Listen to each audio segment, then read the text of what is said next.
Ron Rummel was about to publish a book revealing what he believed to be the real purpose of the Star Wars project when his body was found here in McClay Park in Portland, Oregon.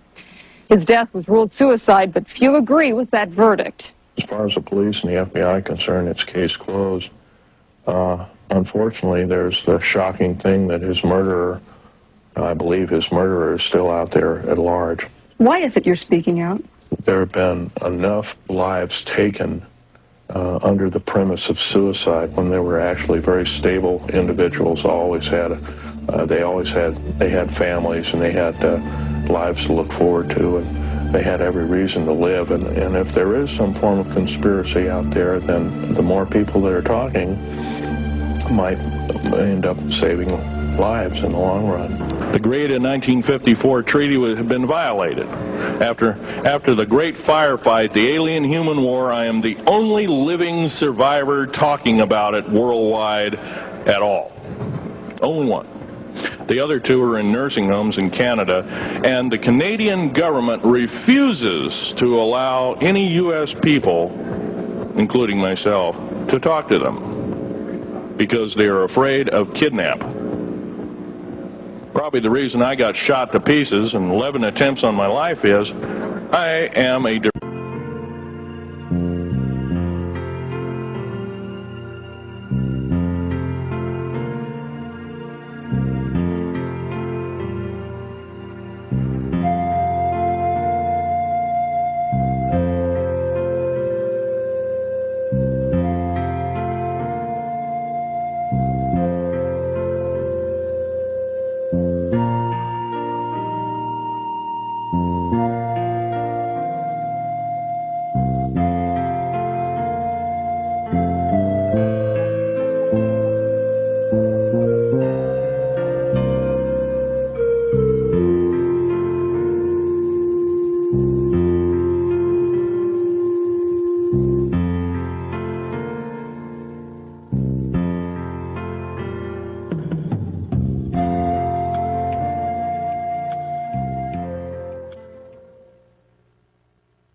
I met Phil over the telephone approximately 3 years ago, and in person about 2 years ago. And during that period of time, I became very well acquainted with him. He was, at that time, still working for the government, and he didn't say much about what he did. But nonetheless, over a period of time, I became well acquainted with him. I found him to be a person of integrity and honesty. And about 1 year ago, he became totally fed up with the New World Order and the establishment. He thought he was working for the betterment of mankind and the work that he was doing as a geologist for our government as well as for NATO. And he found out that it could be and was actually anything but that. So his revelations became, in many respects, my revelations. And I urged him last winter and spring to go public and lecture. Finally got him out. He's given over 30 lectures to date, all very successful, very interesting. In fact, so successful there have been 13 attempts on his life since the beginning of the year, and he survived them all. All I can say is God must be protecting him because he has a message. So without further ado, I would like to introduce Mr. Phil Schneider, and understand also everything is being recorded and the video and audio tapes will be available later. Please give a warm welcome to Phil Schneider.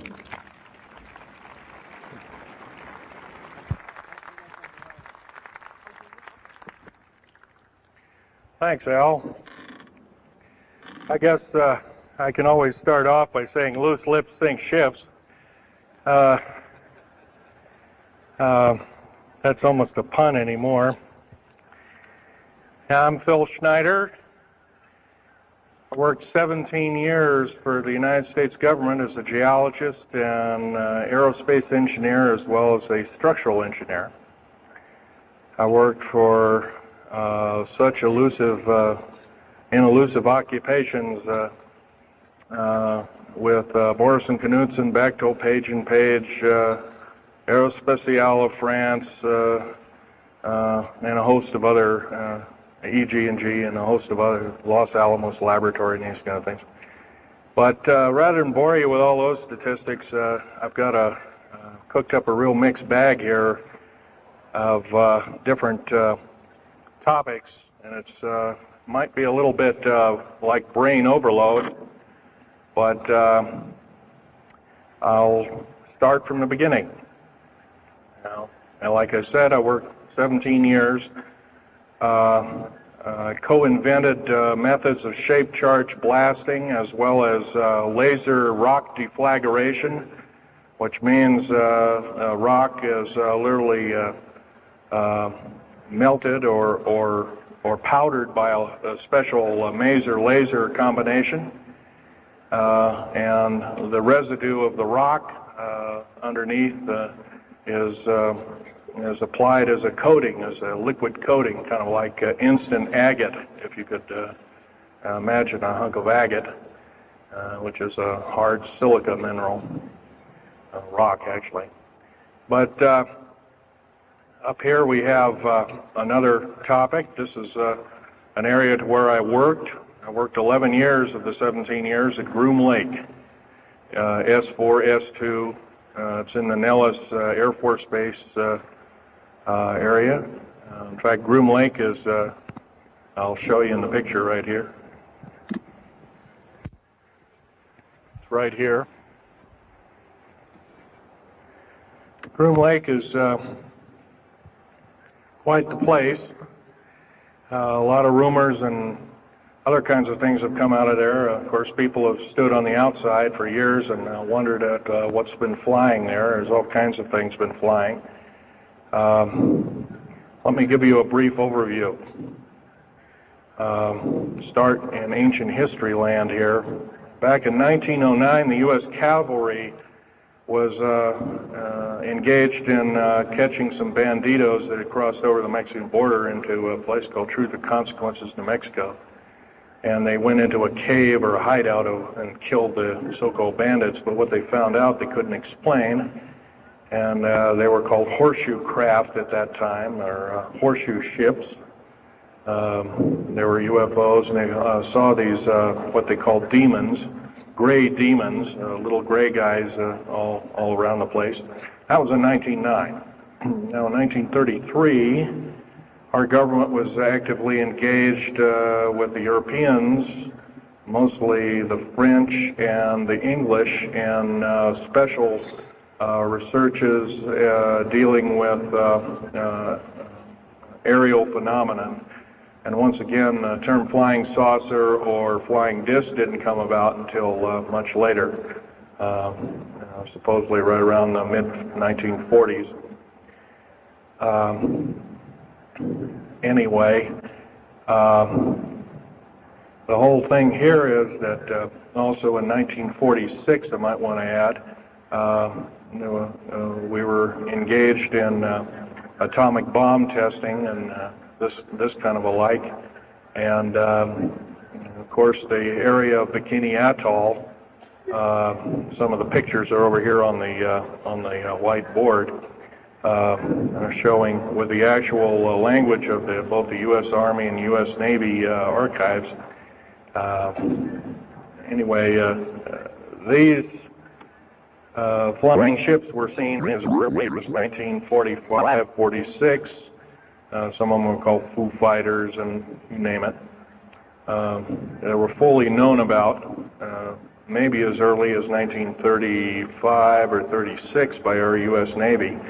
And there was a shallow underwater base at Bikini Island, and that was probably the one reason why a number of atomic bombs were exploded in that area rather than other areas which they could have been even more remote out in the South Pacific at Operation Crossroads.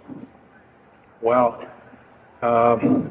anyway, this all led up to later on, about 6-8 years later, 1954, during the Eisenhower administration, led to an interesting treaty called the Greada 1954 Treaty. It was the Alien-Human Treaty.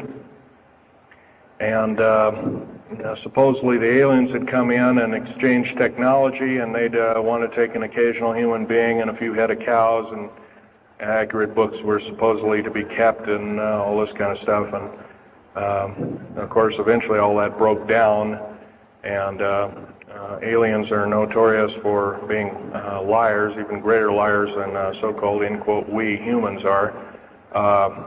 So alien treaties are often just not even the pieces of paper they're written on. They're just really kind of worthless.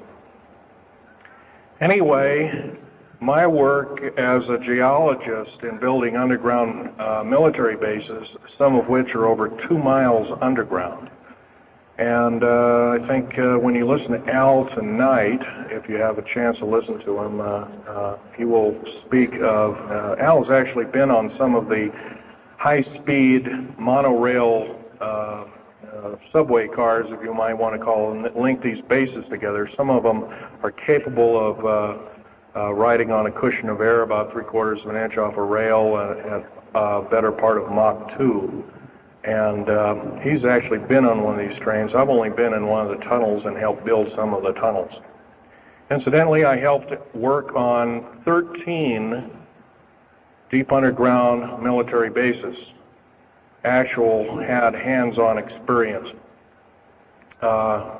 Notorious was the one in and around the Dulce, the southeastern and southwestern sides of Dulce, New Mexico, in the Los Alamos laboratory regions, where we built some hermetically sealed rooms that were very deep, going down over a mile. We also built additions onto Groom Lake and S2 and S4 complexes.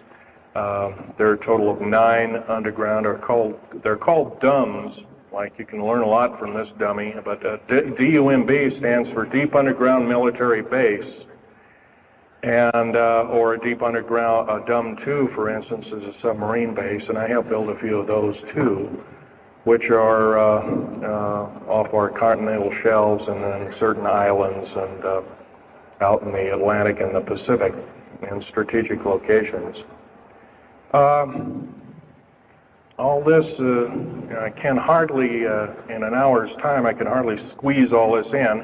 So I'll be kind of rambling here if you just bear with me.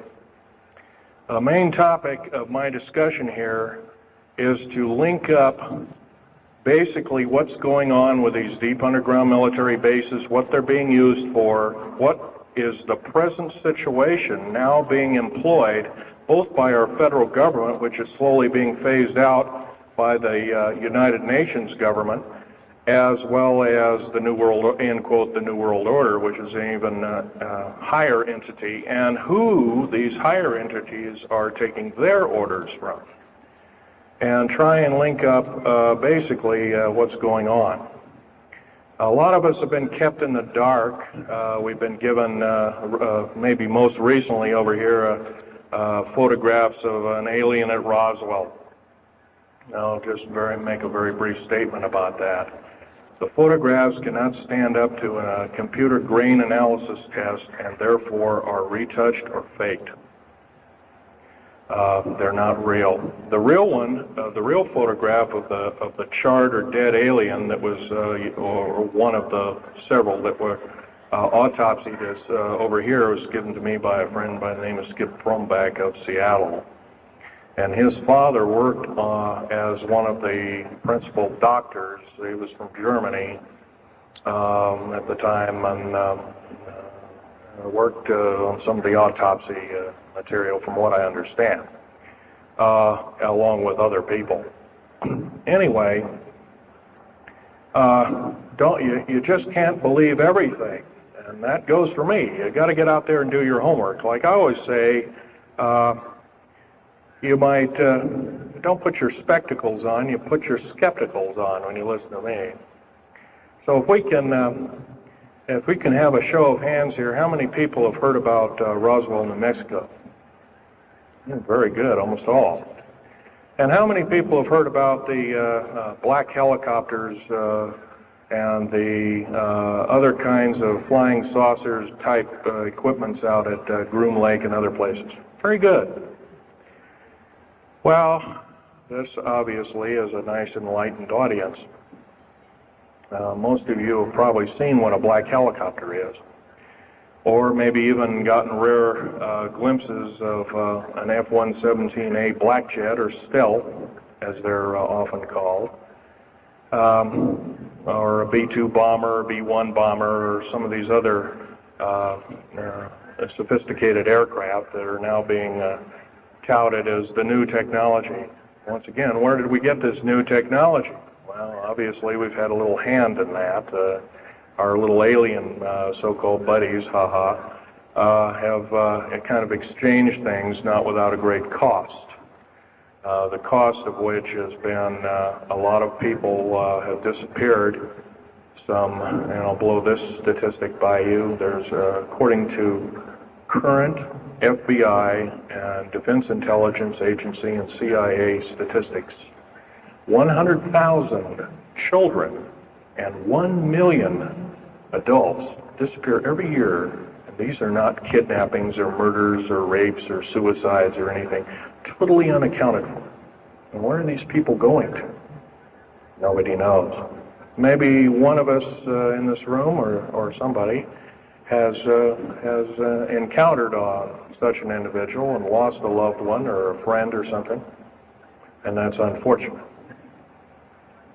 My best friend, Ron Rummel, several years ago, got himself murdered because we dared to put out in print, at that time I was still working for the government, and so was he, we dared to put in print the so-called the Strategic Defense Initiative, or Star Wars, as part of the New World Order and takes its actions. It was originally written as a kind of a spoof or a joke. We had one of these alien greys dressed up and had New World Order insignia on, and of course that wasn't taken very nicely, and my friend got himself murdered. It was called a suicide, but now it's been turned over to special authorities who now acknowledge it was a homicide. Other than that, I'd like to also mention something about my father. My father was a U-boat captain in Hitler's Navy, and he got captured, got taken over. I didn't find this out until about 2 weeks before he died on his deathbed. He kind of told everybody in total shock. I was one of them. In fact, I didn't believe him. I thought he was kind of in delirium or something like that. And of course, other things have come up since. And so, anyway, he was captured by the French, turned over to the Third Army, U.S. Third Army, and then U.S. Third Army turned him over to the Navy. And he was a master machinist. Now, that's not a journeyman. A master means they can take a block of metal and make a gun or a watch or some other fine instrument. And he was a master machinist. He later became an MD doctor and part of the aerospace medicine group of the United States Navy. Was instrumental in helping build the USS Nautilus and its first nuclear-powered predecessor, the Enterprise, the first nuclear-powered aircraft carrier, and other ships like it. He pioneered all the ways in building very small and miniature nuclear engines, and he even helped work later on in his life. He helped develop the infamous grid bed nuclear motor, which is now employed in some things that look like flying saucers that people claim are flying saucers. Yes, we, in quote, the United States Air Force and other armed forces, are training other European forces to fly unidentified, or now identified, or, in quote, flying saucers. We've actually built several prototypes that are flying under names of black craft. My position as a geologist and engineer got me to see a lot of things in the world. I've been in over 70 countries. Also worked for NATO. I carried a level 3 security clearance with a rhyolite factor. Rhyolite is a hardened factor, only given out to a handful of civilians and maybe a couple of hundred military men worldwide. I thought I was doing the nation, the United States, as well as the world a favor by, I thought I was kind of keeping my end up. Well, it didn't work out that way. I was to later find out that these underground bases are now being employed as strategic bases for, in case there is martial law in this country. Right now, our military professors that used to be in war colleges and the like are training people like ex-Russian KGB and Spetsnaz people right here on American soil. I've seen it with my own two eyes, along with other people, other geologists. By the way, I'm still a geologist, still do geological survey work. However, I don't work for the government anymore. I took my security clearance and all my government stuff and cut it up and sent it back to the, pardon my French, SOBs. When I found out that a number of these 131 deep underground military bases are being used to subvert the Constitution of these United States and its people, I says, that is enough. I can't possibly be connected. Oh, well, Mr. Schneider, you can't quit, they said. Well, I says, yes, I can. I'm an individual, I'm going to quit, and I'm walking off the job. And he says, so I got arrested and casually told, well, you got to finish the job. And so I caved into that part, and I finished 3 weeks, and then at that time, my father was dying, and I was allowed home, and I never went back for my paychecks. Don't intend to either. These people are beginning to show signs of being our utmost enemy. I'm talking about military people now engaged in training foreign troops on American soil, clearly against the Bill of Rights and the U.S. Constitution. It's why we formed a government, why our forefathers formed a government, a republic of these United States in the first place, way back 200 plus years ago. Because the drawing and quartering of soldiers, taxation without representation, law by edict, otherwise known as today's version, executive order, among other things. The very reasons that we became, in quote, free, a free republic, a free society, possibly one of the greatest nations to ever be a nation on this earth, were instilled in our founding fathers that are now so far away from the people now running our federal government structure. So I'm here today to touch upon a number of subjects. One being that these underground bases are roughly over 3 of them per state. There's now, instead of 12 prison camps, there's 39. That's almost 1 per state. They're building 2 prison camps every 7 months. They're building 2 underground military bases every year. Each one of these military bases, by the way, these underground military bases, they cost somewhere between $17 and $26 billion. They employ 1,800 to 10,000 workers each, and varying grades of skill. They gobble up totally through the black budget, over 1/4 of the black budget, or roughly $310 billion. Of course, you may say, where are these figures coming from? Well, the black budget, as we know it, in quote, black projects, which anything called black is significant of hidden from Congress, hidden from the American people, and very few people are even in the know about it at all.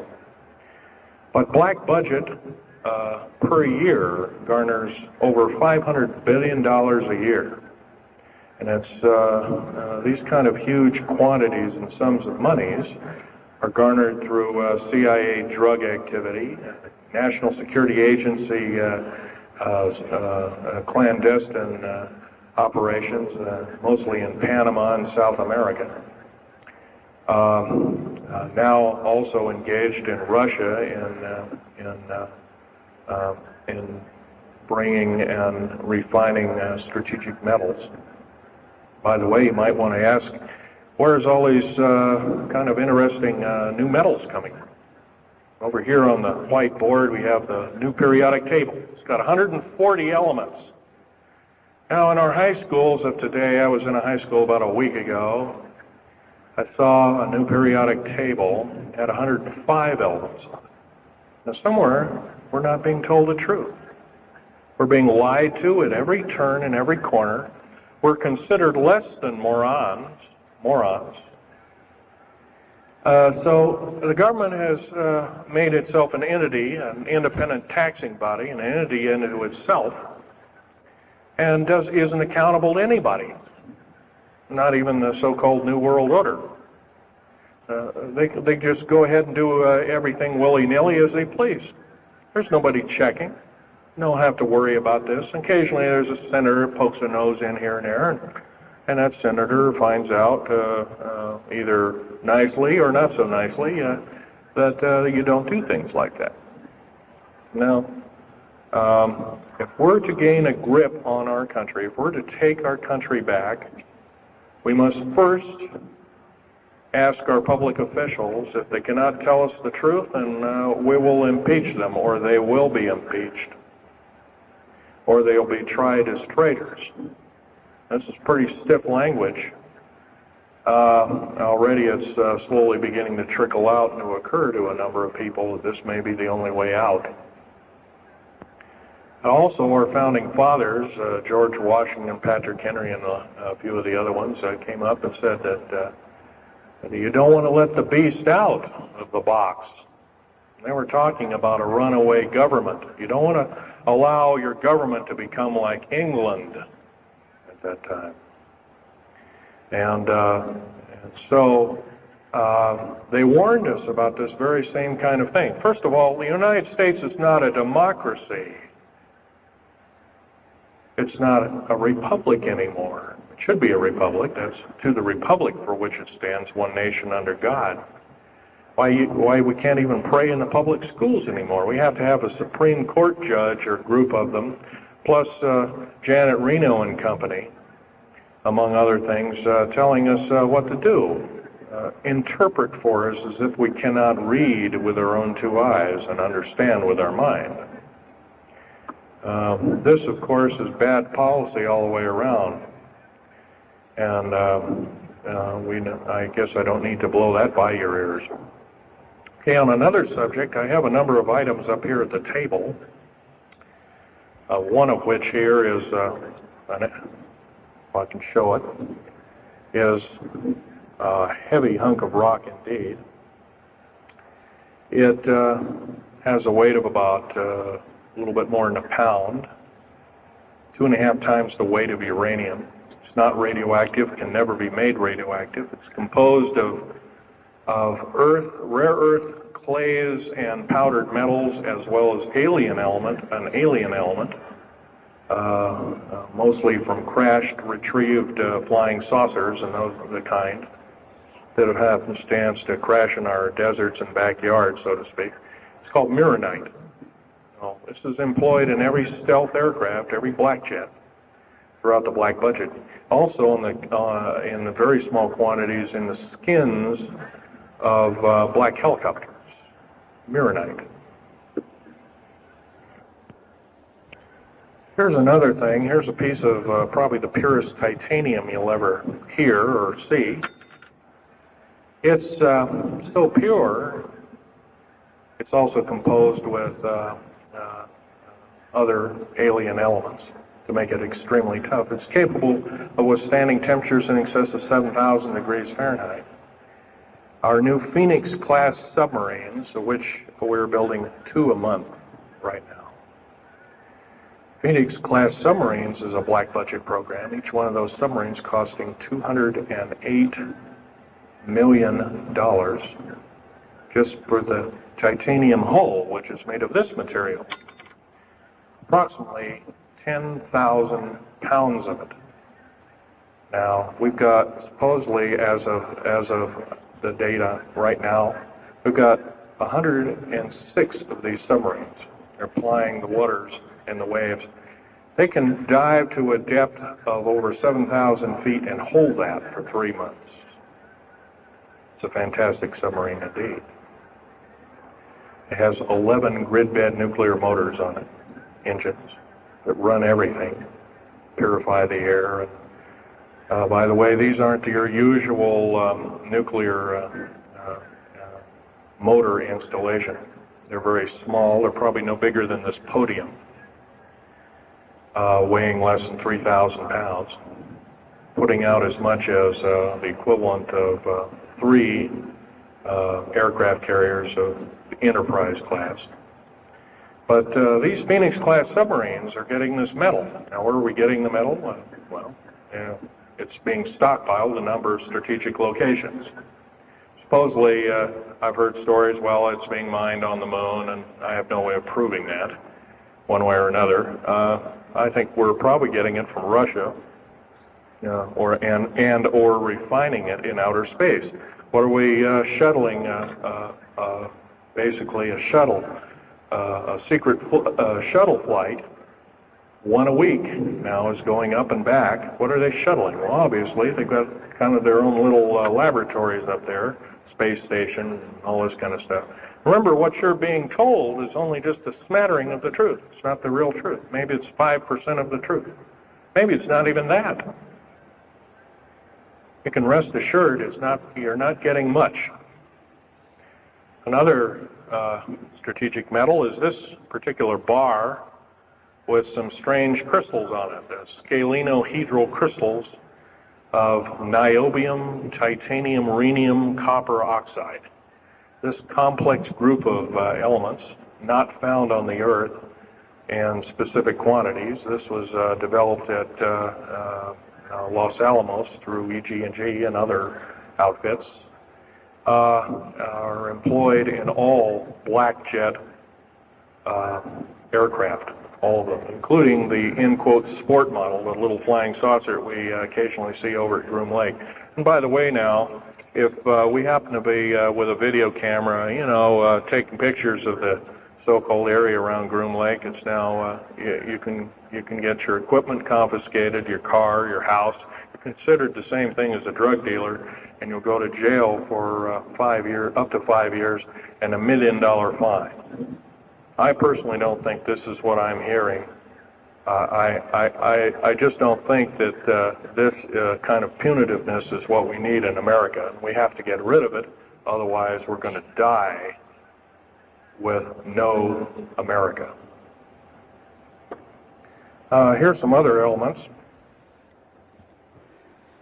Here's a very light element. It's composed of lithium metal, as well as a alien element, a little heavier than hydrogen, but a little lighter than helium, also employed in this. It's used in secretive methods of propulsion. And it also is in a peculiar scalenohedral crystalline form. And anything scalenohedral, and by the way, a scalene triangle is no side is equal to another side. The scalenohedral metallic crystalline structure is definitely an alien element, or alien technology converted over to our own technology. These were given to me about a year ago. They're called alien or aurora drops. It's supposedly the skins of the black jets, some of the ones that are coming in at very high rates of speed. They're still glowing red hot to white hot, and they'll sit out there and cool off, and they're dripping their material off of them. And it's kind of like a rubberized coating.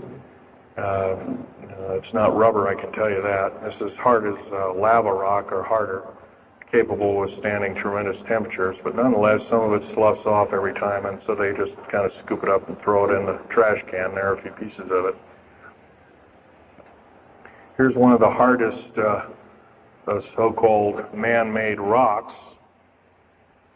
Once again, it's got a number of alien counterpart. It's got an alien crystalline structure to it, very advanced.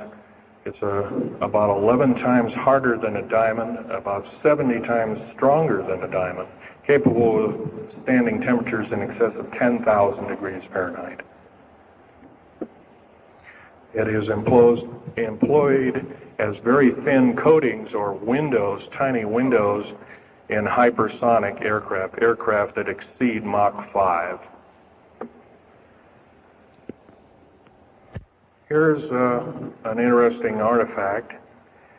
Right here in this hunk of rock, which by the way was an old 100,000-year-old chipping tool found in Syria,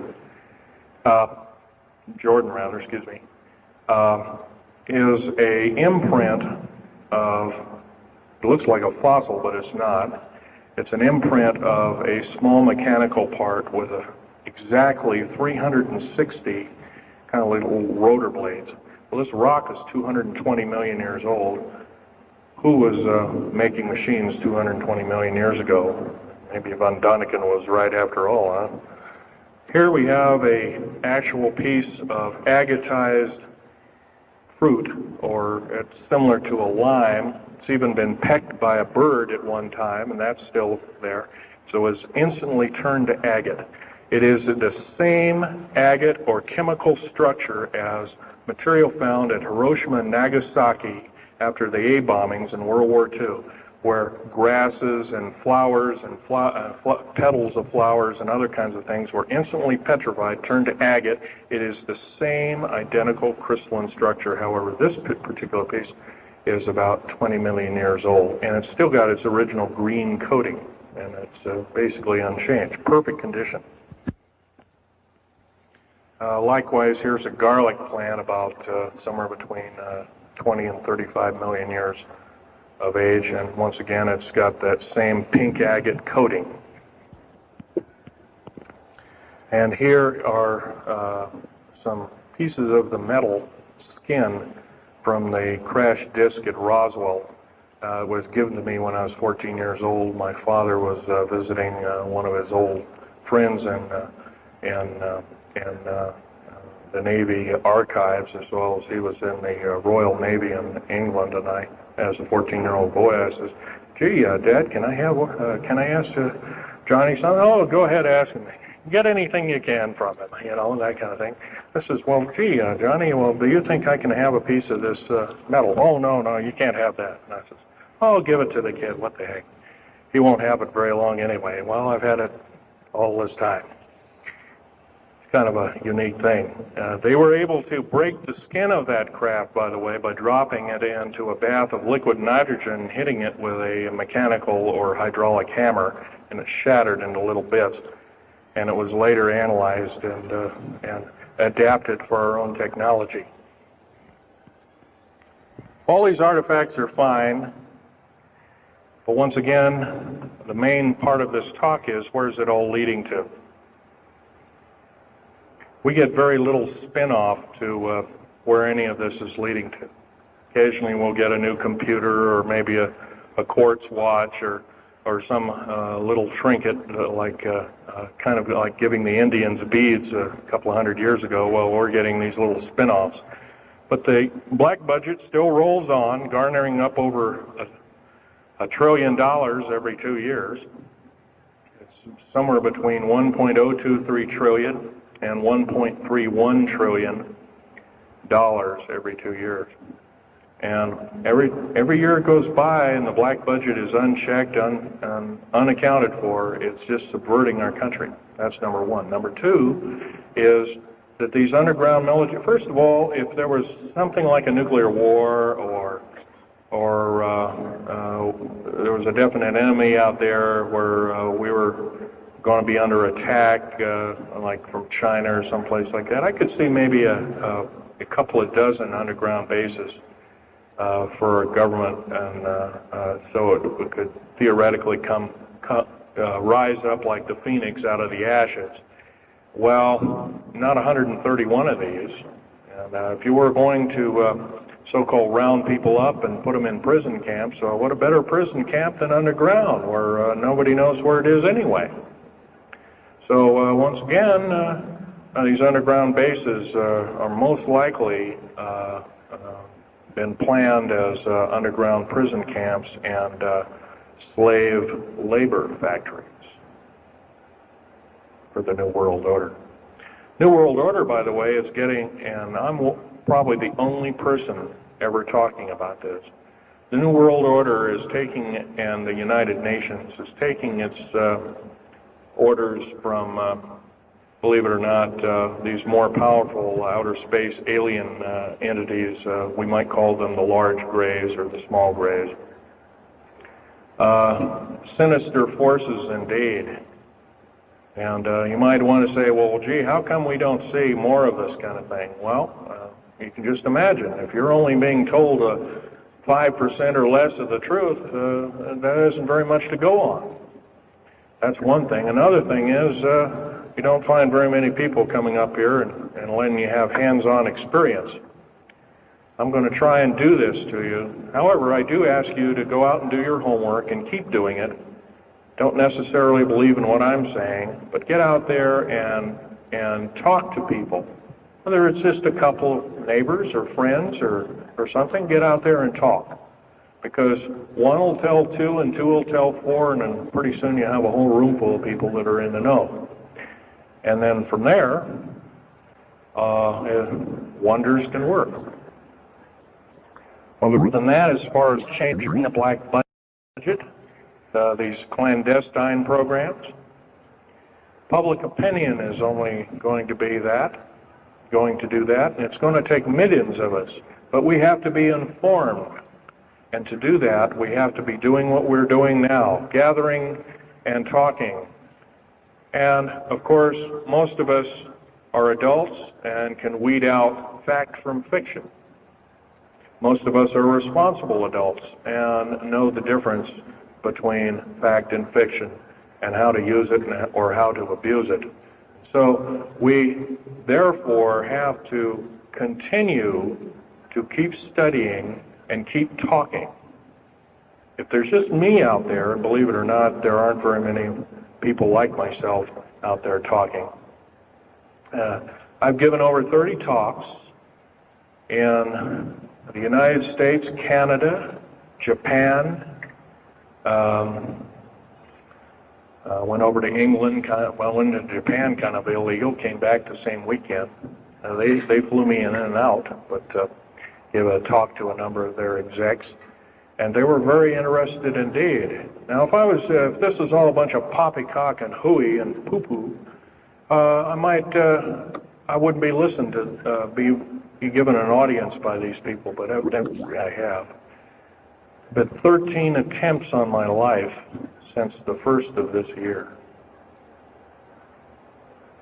There's a number of you ladies present, so I won't gore you out, but Al has seen some of the wounds, and there's a few other people that have been to a few of my other lectures, and they can attest that I have been shot. I've been run off the road. I've been pushed off the road. I've been mostly shot at, that kind of thing like that. But been in hand-to-hand combat with some of these people, and once again, I'm not in the best of shape anymore, but I still know how to handle myself. And I'm just about ready to wrap things up here, but just basically wanted to give you an overview of what's happening. And if we have any questions, we can start asking a few questions. Okay, here's a gentleman way over here. Would you please speak up loud?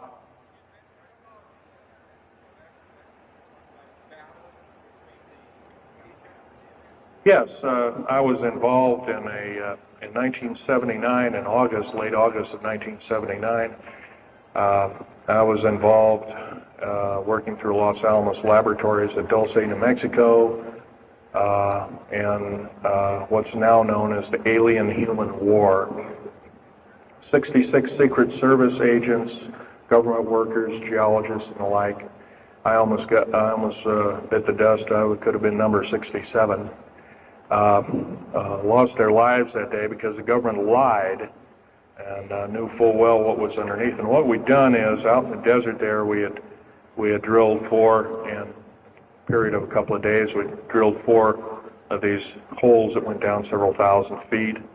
And one of these holes kept bringing up dirty dust and putrefying odors and broken off machine bits and other kinds of things like that.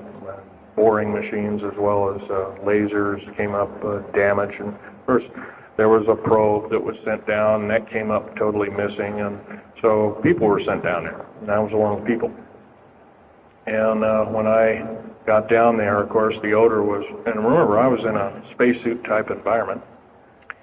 All I had was a small tool belt with special sensors, a small rock hammer, and a rucksack for mineral specimens and other kinds of things like that.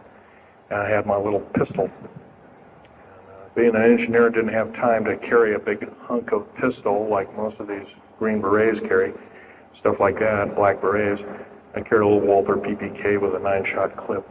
As soon as I got down this hole, standing about from me to this gentleman over here in the front row, about 10 or so feet away, 7 feet away, something like that, was one of these 7-foot-tall stinking alien guys. And I didn't waste any time. I said, I'm not fiddling with you guys, and boom, away you go. And I was one of the rare few that had been allured that this may or may not occur, and so basically was given ET training. But a lot of these other people weren't. And we were, in fact, it was asked, are there aliens in the area? And of course, the big question was no. And that was a big lie. And of course, 66 people died that day. I have a big hole in my chest. I lost a leg. My lung was literally burnt out of me. My fingers burnt off of me. My toenails burnt off of me. My skin was, I was in radiation isolation therapy for 400 plus days. My bones were vitrified or burnt. I was cooked. I managed to survive. Here, telling you something about it today. But other than that, I'm the only talking survivor. There are only 2 other survivors, and they're in nursing homes up in Canada. And Canada refuses to allow the United States officials to talk to them. They're in very bad shape indeed. One of them can't talk, and the other one doesn't want to. So they're regarded as Canadian heroes. So they're being kept by Canada. Okay, this fellow over here. Speak up loud.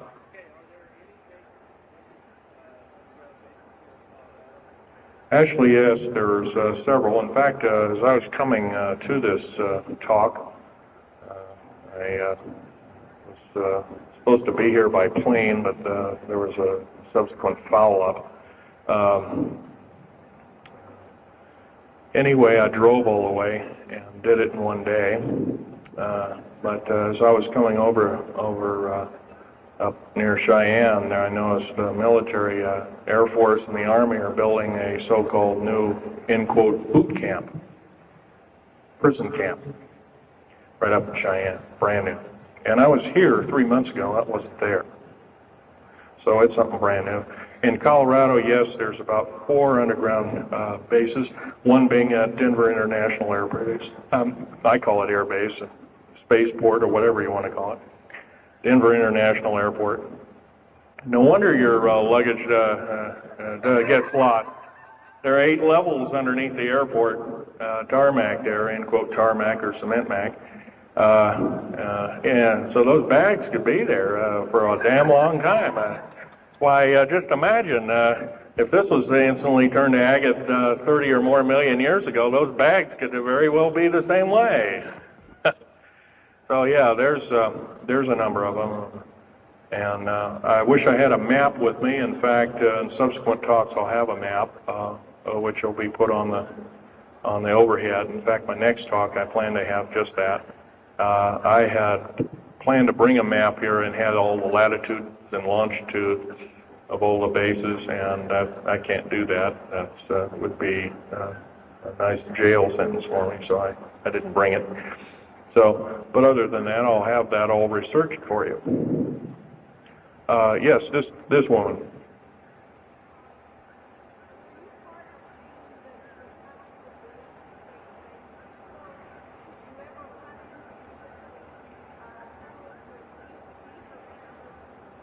Yes, as far as there being an inner earth, a hollow earth or anything like this, no, I've never run into anything like that. However, Al Bielek has been on these tunnel trains at better part of Mach 2, going from coast to coast in an hour and a half, faster than any jet plane that we got, including the SST, or thereabouts, the same rapid speed. But I helped build a lot of these tunnels, and all of the underground mountain or military bases are connected, all of them, all 131 of them. They're connected both by road, not a big freeway under there, but it's at least a 2 to a 4 lane road, rather narrow lanes, but they're there, and they're also high-speed magneto-leviton train tunnels. Yes, this lady over here. Stand up and speak up, please.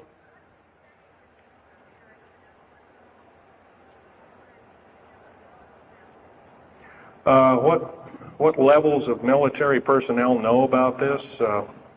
Most of the levels of military know about this, especially the higher levels, higher officer levels. The enlisted, I'm sure, don't, or is basically kept in the dark like we are, end quote, we are. So, yeah. This fellow right here with the hat on. Well, there's 131 of them in the United States, 127 of them in the lower 48. There's some in Canada, I'm not counting those. There's some in northern Mexico, I'm not counting those either. They average about 4¼ cubic miles hollowed out underground, an average depth of 5,700 feet underground. Average cost $17 to $31 billion each. They employ anywhere from 1,800 to 10,000 people. And there's some very large ones now being built in Sweden, one of which is repudiated to be 30 cubic miles. It will take 5 years to build that one at a cost of about $2 trillion. And that's all being supplied by the United Nations. Yes. Anybody over here? No. This gentleman. Speak up, please.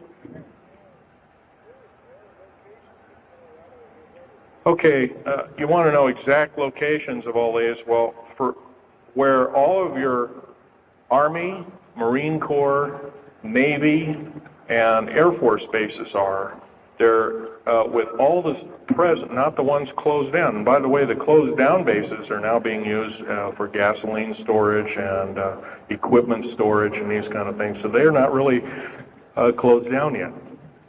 Boot camps, end quote, boot camps and all this kind of stuff. So-called prisoner camps and these kind of things. Right now, our police, for instance, are being trained by the Air Force and the Army intelligence in martial law research, as they call it. How dare they call that by that name? So where these are, they're where every one of these strategic bases are now. In Colorado, in around Denver, there's 3 of them, and they're fairly small. Some of these bases are only maybe 2,000 to 3,000 feet in depth.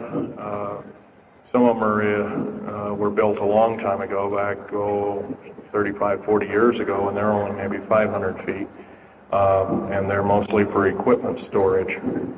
Denver, and then there's Fort Collins. There's also Colorado Springs area has a number of them. By the way, Colorado Springs is kind of a famous area. Nikola Tesla's laboratories were in Colorado Springs, and need I say more? I'll leave that up to Al Bielek. As far as Nellis Air Force Base, there's 9 underground mountain bases in Nellis Air Force Base. That's in Nevada. It's north of Las Vegas. There's going to be a UFO show and conference in Mesquite here later on this month, and that's up very close to, in quote, Area 51. That whole area, by the way, the state of Nevada is 81% in quote, managed or owned by the federal government. Land is either restricted or run by the federal government. That's why there's groups rising as we speak, dealing with the problem very vociferously, and senators are now getting involved. So evidently waking up is occurring. Yes, this gentleman over here. Speak up, please.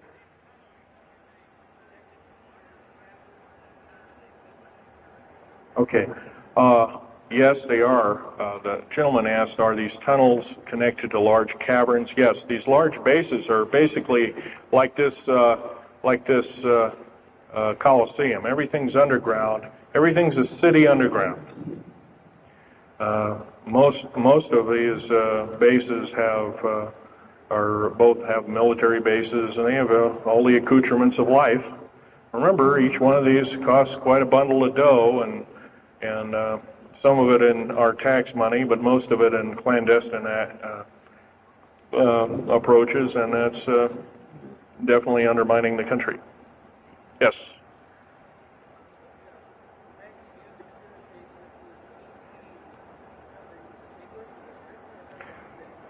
Well, some of them have a difficulty in understanding our language. It's too slow to them. If you've heard whale songs or bird chirpings at high speed, it's about what these aliens sound like audibly to us, so it's a bunch of gibberish. Yes, they've slowly actually broken down. There's 11 prototypes or 11 civilizations of aliens visiting this planet all the time, all of which are known by the U.S. military, 9 of which are not very good indeed. They're pretty bad news. 2 of which are benevolent, but the benevolent ones have supposedly left. They have their own little war of sorts, especially the Pleiadian groups and whatnot like that, of which Val Thor was repudiated to be a Venusian, but other people will alert he looks more like a Pleiadian. He looks normal human, except he's got 6 fingers and toes. He's got one oversized lung. He's got 2 hearts. He's got all kinds of weird stuff. Bones are bigger. Yep.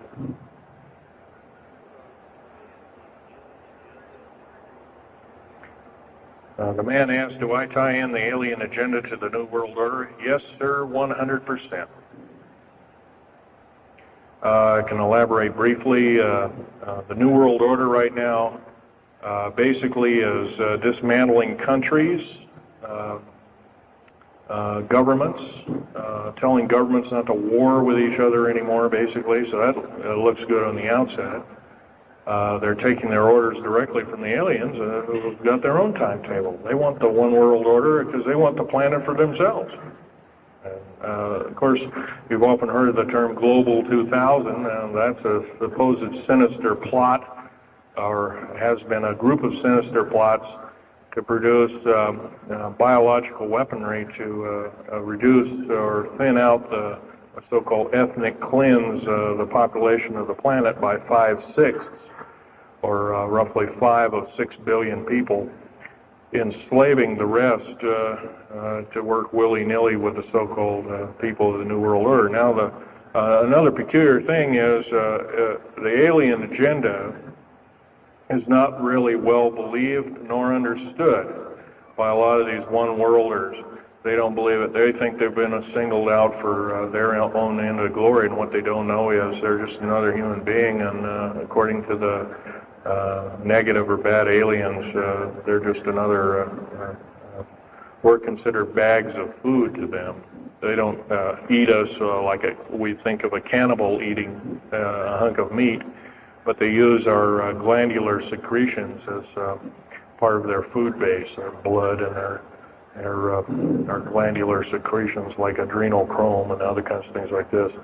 And in fact, the Atlanta Center for Disease Control has figured out ways that we can combat this and all this kind of thing like that. It might be where these new designer diseases like AIDS and Ebola and hantavirus and all these kinds of things have come up out of nowhere, and these diseases, end quote, almost have a mind of their own. Yes, this lady here.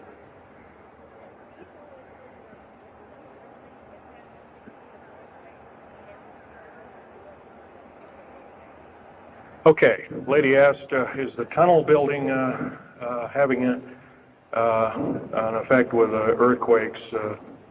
Yes, it could very easily be, although got to remember a lot of these underground bases are constantly being repaired, and so a lot of people have to be hired.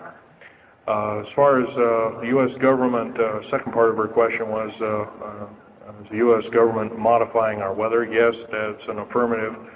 And we have, the U.S. government's been working with the Russians for at least since 1972 and maybe as early as 1966 on weather modification. And it's a well-known fact, and it's well employed.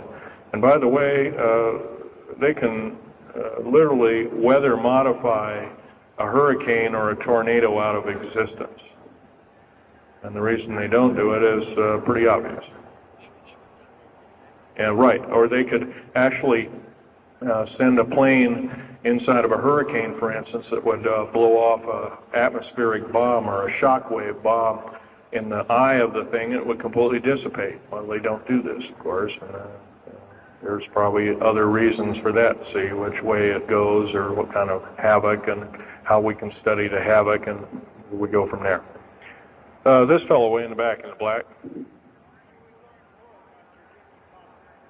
How do we learn more about our general topic? Well, there's this particular fellow, his name is Richard Souter, PhD. He wrote a book recently, Underground Bases and Tunnels, What is the Government Trying to Hide? That is one book. Then we have here's a popular science article, Secret Air Base. The government doesn't want you to know that Groom Lake, supposedly Groom Lake doesn't exist. Well, I guess if it doesn't exist, then me talking about it, I guess I can't be arrested or anything. I'm just full of poppycock here. Well, the editor, one of the editors of Popular Science that put this article out is now in federal prison. Then there's a book that called Stealth Fighter Pilot. These books are available. I got this one at Dalton's. This one actually was sent to me by the publisher. I did some test piloting, and the only thing I test piloted was would run the aircraft back and forth on the runway, the special runways we built at Groom Lake. There's a picture of me right, in uniform. And I can go on. And these publications are out now, and they're available. Yes, this lady over here.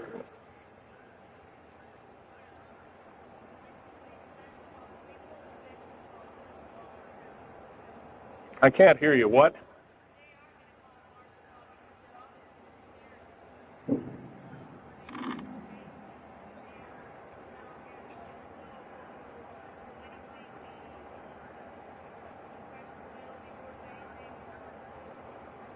Okay. Okay, that's kind of a mixed bag question there. She asks, with martial law being called, will precious metals and all these kinds of things. First of all, hoarding anything will be outlawed. If you hoard food, have a radio, any way of communicating, stash gasoline, these kind of things, you would just be rounded up and that'll be the end of it. Martial law is martial law. Martial law is dictatorship of the worst form, or one of the worst forms. And her other part of the question, if I got it right, was when's the alien takeover? Well, the alien takeover right now is, and probably will be for probably the next 20, maybe 30, 40 years, will be basically in the background. The idea is to get the one world beast-like government order in place and to thin out the population of the planet. And then, of course, then all heck will break loose from then on. And whether it is, I don't often mix Bible and talk, but some people have alerted, well, this is already mentioned in the Bible, blah, blah, blah, and all this kind of stuff. Well, that may be, but all I can tell you is I've been face to face with one of these sinister characters, or a couple of them, saying the least, and most people would, just the shock of them seeing such a thing would cause them to not be in very healthy frame of mind, as physical as well as mental. This man here in the blue coat.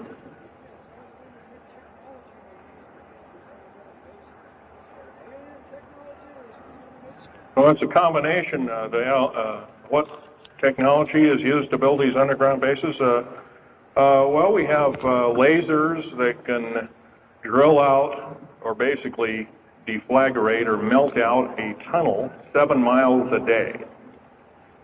And that tunnel is 28 feet wide, 28 feet high.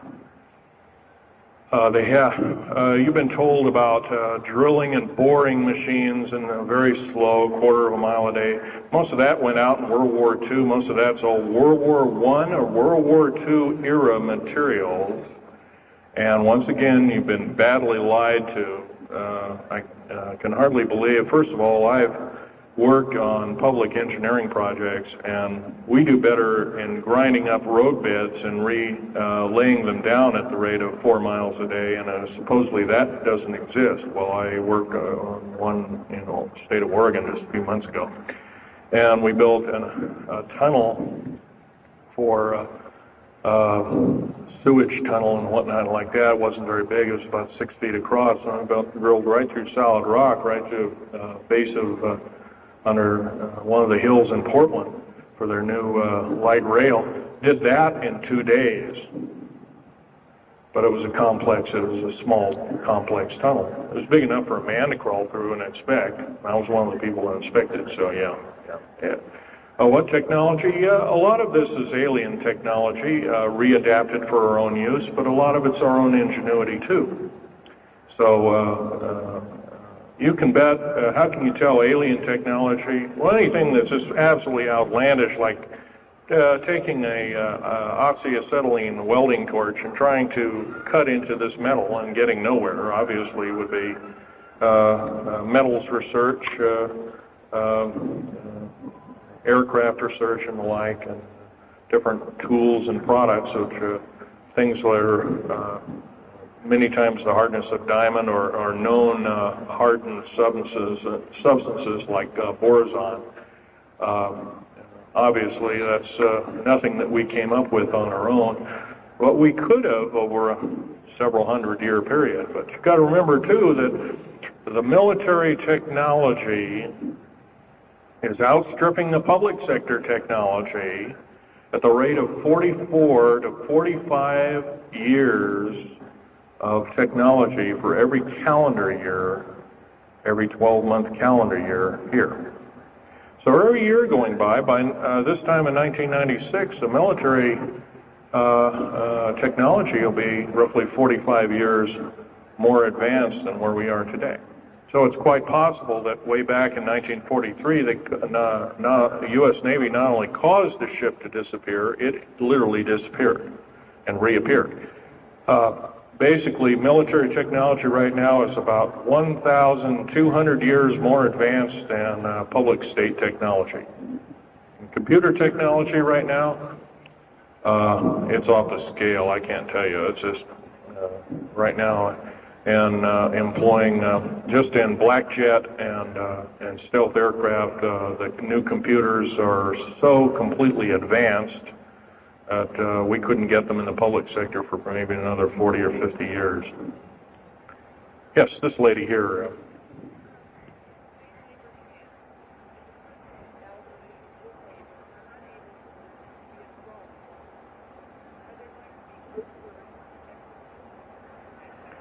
Well, the lady asked with the slave labor camps, the old, the infirm, the handicapped, are they going to be executed, and will there be executions? You can bet your bottom dollar there actually will be these things. I wish I knew more, but I don't. I've had my own agenda to kind of keep up and talk about. But other than that, yes, I would imagine so. If you look at all the 39 prison camps that are presently built, and they're called boot camps, by the way. And of course, these new trains that they have that have 143 shackle placements per train, they're a scary thing indeed. You know what they're called? They're called United Nations Prisoner Transfer Cars. Oh, that's an appropriate name, I guess. Well, we got to wrap it up here. They're telling me it's time. I'll take one more question. This lady over here.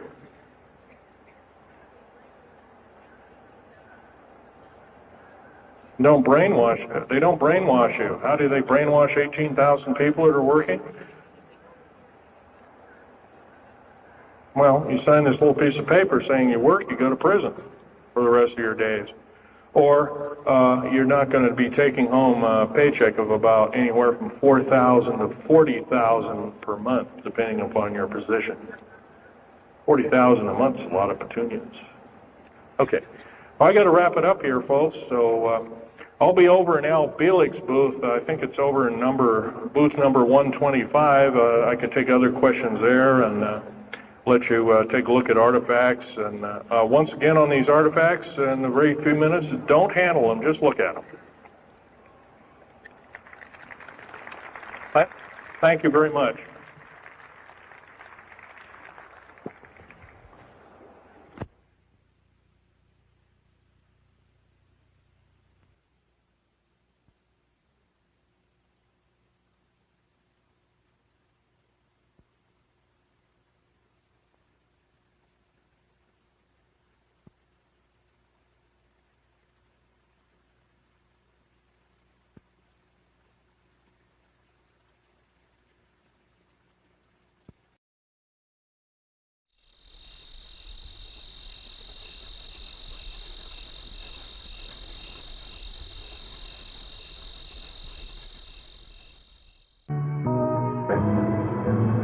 Hours to watch it.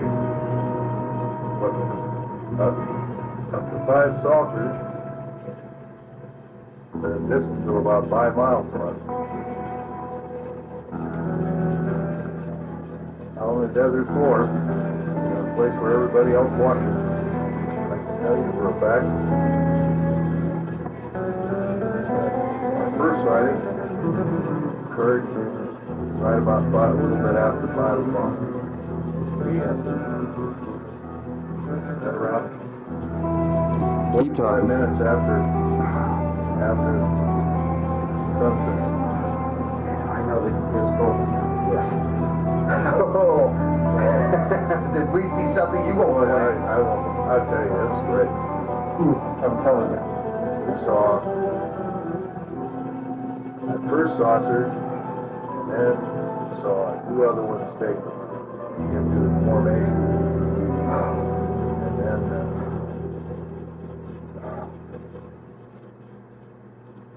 watched for pretty close to 3 hours. They got out of the car.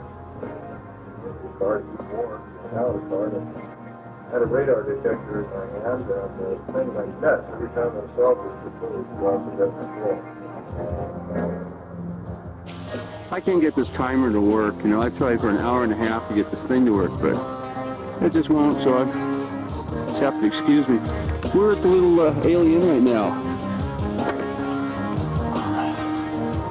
And I want you to get this.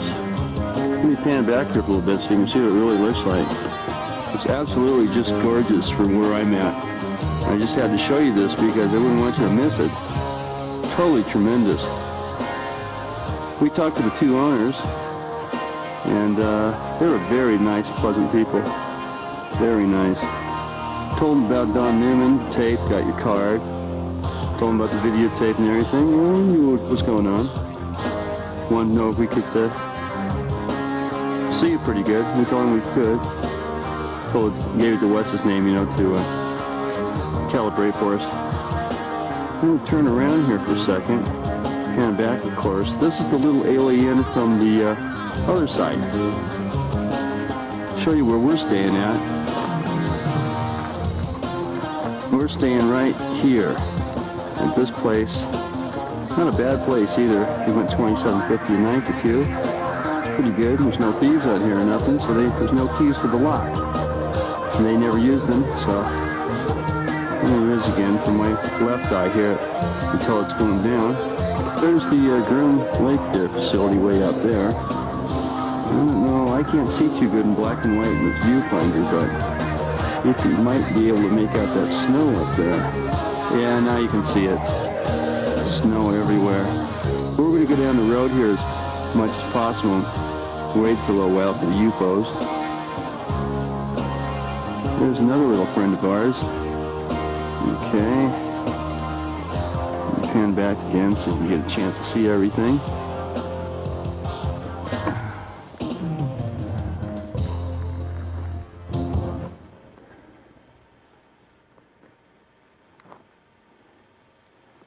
There's another friend of ours. Okay, I'm going to cut off out here. You saw it moving, didn't you? Yeah, sure did. It did a dog leg to the left, then it did an about face straight up, and then it did a dog leg to the left, coming to the right. I get really close in this bastard. He gets real strange on me. It's totally round, Phil. Well, I'm going to take a bead on him right now. Yeah, get the binocs out, quick. Yeah.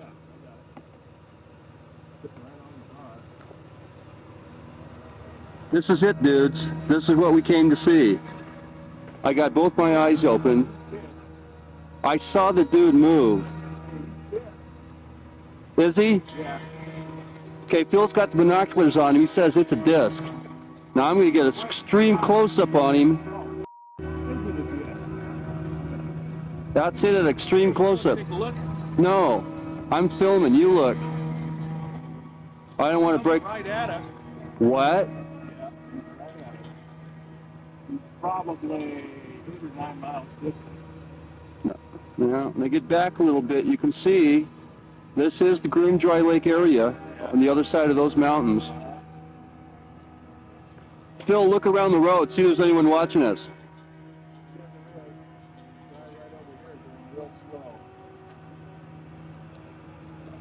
Better believe it. He's doing about 10 to 15 miles an hour. There he is. Let me get my radar out.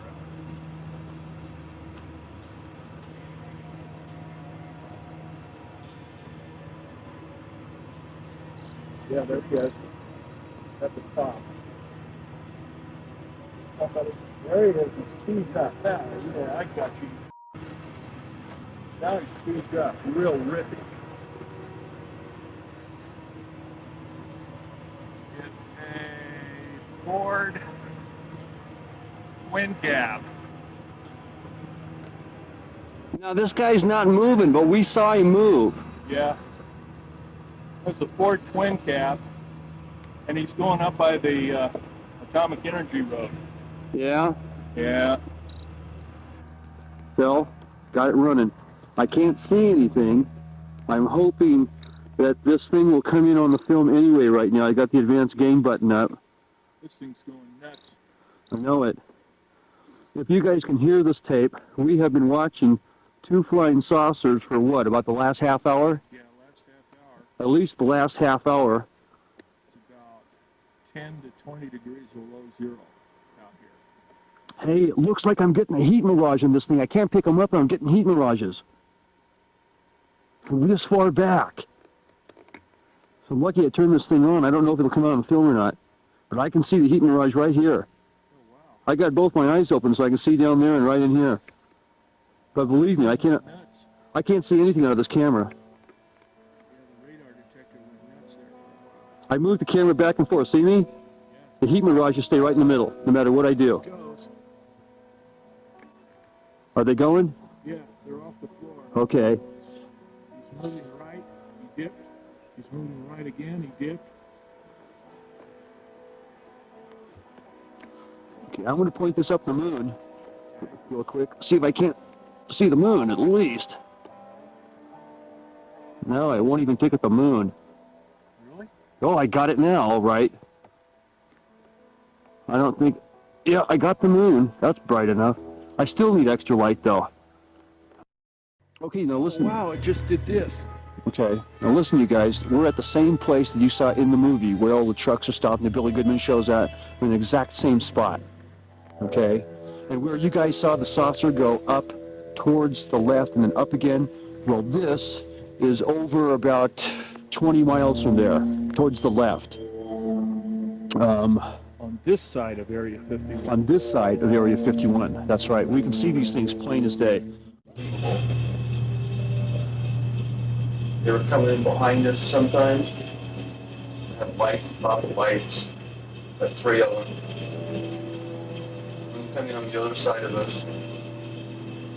I saw one personally go right into the Groom Dry Lake over the mountain plate lightning bolt. Straight. He saw one too. I didn't see the one he saw. Saw 3 saucers at once, setting off his radar alarm like you wouldn't believe. It all was moving in unison. 2 here, 1 above it, this way, back way, this way. And sometimes this one would go further and they go this way. They're going like this. It's unbelievable. Just doing it like you wouldn't believe. So anyway, what? About 10 o'clock, we had enough of it being 10 miles away. We snuck up on it, lights out. Probably got in with about 6 miles in, maybe more. Then the security thing came up after us. So, good night. A one hell of a Christmas, though, I tell you. After seeing this stuff tonight, I got no doubts whatsoever. These guys got ARBs out here, and they're testing saucers. Well, I saw it tonight with saucers. There's no airplane crap about it. Airplanes can't go zip, you know, up and down. This is where we were last night. This is the same patch of road where Billy Goodman and all the other people come here. Give you an example where we are looking this way. This is going west towards Tonopah. Show you the road behind us here. This is at full zoom magnification. The road's back there. I don't think you can see it from here. Anyway, there's the car we were at. This is how we were parked. There's the other road we took a ride on last night to go see the saucers that were downed. They were landed flying saucers, there's no doubt about it. Okay, now where am I? We roughly were seeing them right over here.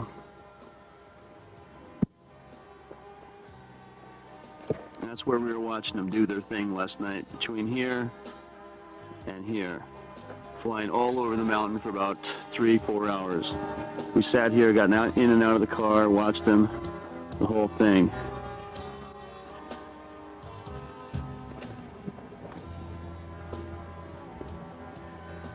Yeah. Okay. So this is it. This is it. Somewhere on the other side of those hills right there, when I get you a close-up of this, is probably S4. That's where they were testing, right in there. Give you a good idea of where it's at. And man, I'm telling you, they tested something fierce. Okay, I'm shutting it off now. This is down last night with the lights off, about 10:15, 10:30. Catch those 2 grounded saucers. Give you an idea here. It's a little bumpy. I'm going to shut this thing off, but you get a general idea. We had to have our lights off all the way down.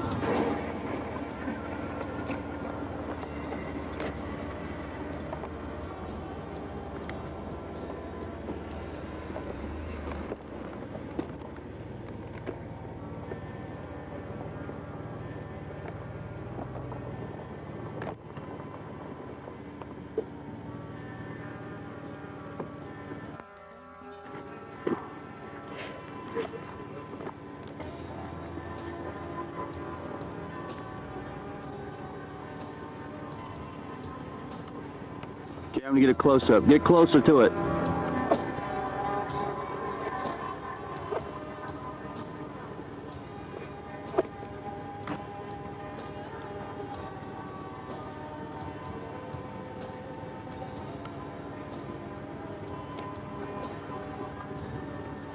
And there's those guys probably looking at us right now, checking us out.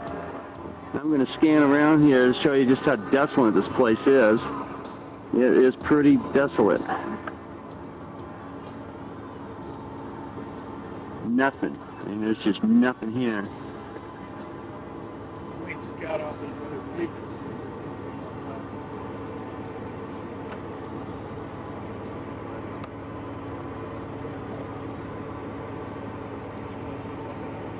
There's the road we came in on. You can tell it's way the heck over there.